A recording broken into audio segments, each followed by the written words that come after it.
Hello friend, स्वागत है आप सभी का अपने चैनल एजुकेशन एकेडमी में। आज हम देखने वाले हैं केमिस्ट्री के बुक से 25 ऑब्जेक्टिव क्वेश्चन। ये 25 ऑब्जेक्टिव क्वेश्चन आपके फाइनल एग्जाम में बार बार रिपीट किया जाता है। तो ये 25 ऑब्जेक्टिव क्वेश्चन आप लोग जरूर याद कर लीजिए, 100% आपके परीक्षा में आएगा। अगर आप इस चैनल पे पहली बार आए हैं तो चैनल को सब्सक्राइब कर लीजिए और बेल आइकन को ऑल पे दबा दीजिए ताकि आने वाला सभी वीडियो आप तक पहुंच सके। अगर आप व्हाट्सएप ग्रुप में नहीं जुड़े हैं तो आप जल्दी से व्हाट्सएप ग्रुप में जुड़ जाइए। 7209072298। बस आप लोग को इस नंबर पर मैसेज करके बोलना है सर हमको व्हाट्सएप ग्रुप में जोड़ दीजिए, हम आपको व्हाट्सएप ग्रुप में जोड़ देंगे। तो चलते हैं, स्टार्ट करते हैं। पहला नंबर प्रश्न, एक फैराडे विद्युत कितने कूलाम के बराबर होता है? आपको बताना है एक फैराड विद्युत कितने कूलाम के बराबर होता है।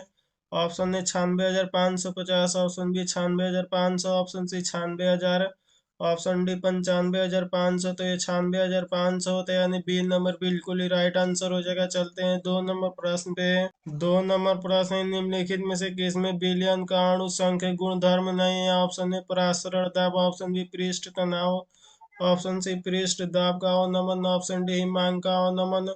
तो इसका ऑप्शन नंबर बी बिल्कुल ही राइट आंसर हो जाएगा, पृष्ठ का तनाव। चलते हैं 3 नंबर प्रश्न पे। 3 नंबर प्रश्न है, लोहे का मुख्य अयस्क क्या? आपको बताना है लोहा का मुख्य अयस्क क्या होता है। Option A magnetite, option B siderite, option C hematite, option D सभी। तो ये हेमेटाइट होता है, यानी सी नंबर बिल्कुल ही करेक्ट आंसर हो जाएगा। चलते हैं 4 नंबर प्रश्न पे। 4 नंबर प्रश्न, गति स्थिरांक की इकाई निर्भर करती है। ऑप्शन ए अभिक्रिया की वेग पर, ऑप्शन बी अभिक्रिया की कोटि पर, ऑप्शन सी अभिक्रिया की आणविकता पर, ऑप्शन सी उपयुक्त में से सभी। आपको बताना है गति स्थिरांक की इकाई किस पे निर्भर करती है। तो अभिक्रिया की कोटि पे निर्भर करती है, यानी बी नंबर बिल्कुल ही राइट आंसर हो जाएगा। चलते हैं 5 नंबर प्रश्न पे।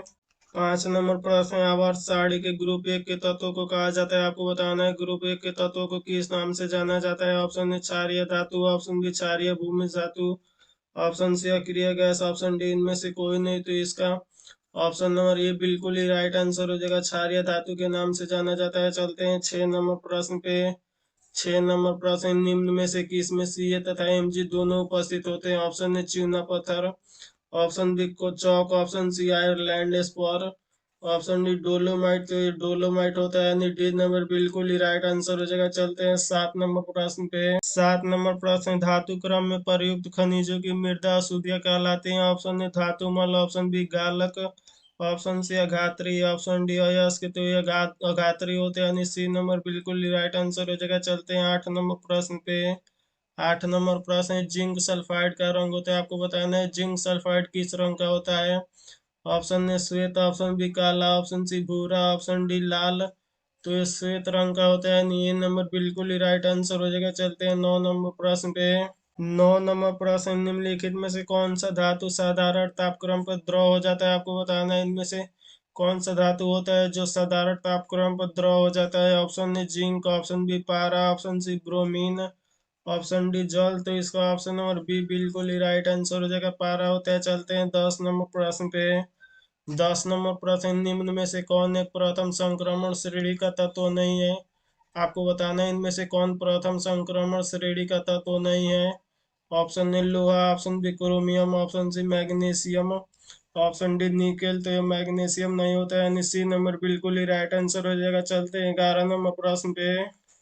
11 नंबर प्रश्न, संघनन बहुलक का उत्पाद निम्नलिखित में से कौन है। Option A polythene, option B PVC, option C Teflon, option D nylon 6 तो ये टेफ्लॉन होता है, यानी सी नंबर बिल्कुल ही राइट आंसर हो जाएगा। चलते हैं 12 नंबर प्रश्न पे।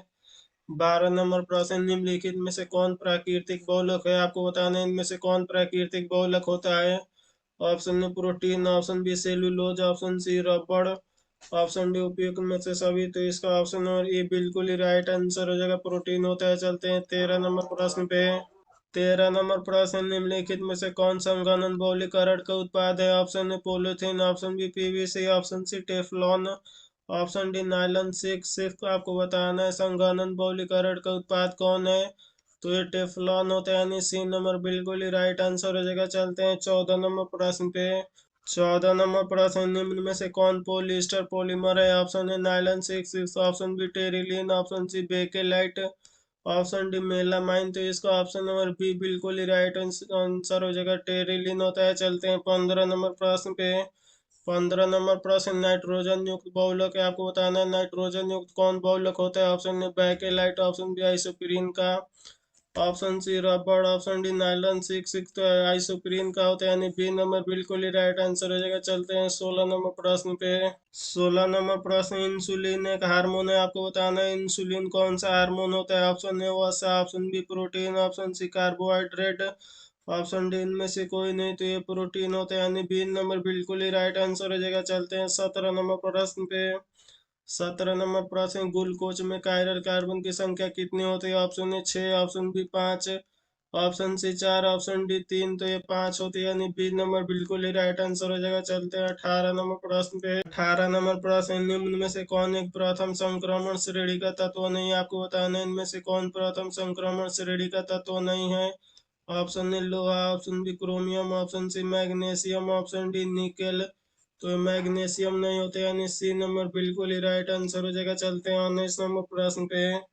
19 नंबर प्रश्न, सोना धातु का ऑक्सीकरण संख्या होता है, आपको बताना है सोना धातु का ऑक्सीकरण संख्या कितना होता है। Option A +1, option B 0, option C -1, option D इनमें से सभी, तो ये +1 होते हैं, यानी ये नंबर बिल्कुल ही राइट आंसर हो जाएगा। चलते हैं 20 नंबर प्रश्न पे। 20 नंबर प्रश्न, बिस्मथ की सबसे अस्थायी ऑक्सीकरण व्यवस्था होती है, आपको बताना है बिस्मथ की अस्थायी ऑक्सीकरण व्यवस्था कितनी होती है। Option A +3, option B +5, option C +3 और +5 दोनों, ऑप्शन डी कोई नहीं, तो ये +3 होते हैं, यानी सी नंबर बिल्कुल ही राइट आंसर हो जाएगा। चलते हैं 21 नंबर प्रश्न पे। 21 नंबर प्रश्न, कार्बनिक यौगिक में तत्व उपस्थित होना चाहिए। Option A oxygen, option B hydrogen, option C carbon, option D nitrogen, तो इसका ऑप्शन नंबर सी बिल्कुल ही राइट आंसर हो जाएगा, कार्बन। चलते हैं 22 नंबर प्रश्न पे। 22 नंबर प्रश्न, इथेन में कार्बन का संक्रमण होता है, आपको बताना है इथेन में कार्बन का संक्रमण कितना होता है। Option A sp3, option B sp2, option C sp, option D sp3d2, तो sp3 होते हैं, यानी ये नंबर बिल्कुल ही राइट आंसर हो जाएगा। चलते हैं 23 नंबर प्रश्न पे। 23 नंबर प्रश्न, मानव शरीर में नहीं उत्पन्न करते। Option A enzyme, option B DNA, option C vitamin, option D hormone, तो ये विटामिन नहीं उत्पन्न करते, यानी सी नंबर बिल्कुल ही राइट आंसर हो जाएगा। चलते हैं 24 नंबर प्रश्न पे। 24 नंबर प्रश्न, किस ग्रुप के तत्वों को संक्रमण तत्व कहा जाता है, आपको बताना है किस ग्रुप के तत्वों को संक्रमण तत्व कहा जाता है। Option A P block, option B S block, option C D block, option D F block, तो ये डी ब्लॉक को कहा जाता है, यानी सी नंबर बिल्कुल ही राइट आंसर हो जाएगा। चलते हैं 25 नंबर प्रश्न पे।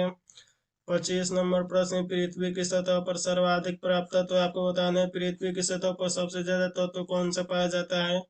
Option A iron, option B aluminium, option C calcium, option D sodium, तो एल्यूमिनियम पाया जाता है, यानी बी नंबर बिल्कुल ही राइट आंसर हो जाएगा। चलते हैं अगले नंबर प्रश्न पे।